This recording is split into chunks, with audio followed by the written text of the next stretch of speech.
how to clean your hearing aid. The hearing aid is a mini computer. Therefore, you never ever use alcohol or water. You strictly take a brush, which we have supplied you with when you left our office, and every morning you clean the dome. You just brush the dome.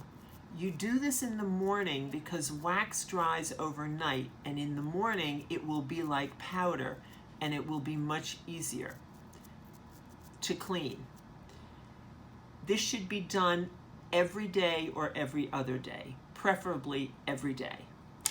If the back part of the hearing aid becomes grubby from your hair, from hairspray, simply take a cloth, use a dry cloth to clean the back of the hearing aid, the actual mechanical piece. Never use water, never use alcohol. You can do this once every week, once every 2 or 3 days, it's up to you. But always either use a soft hand towel or an eyeglass cloth or a hearing aid cloth.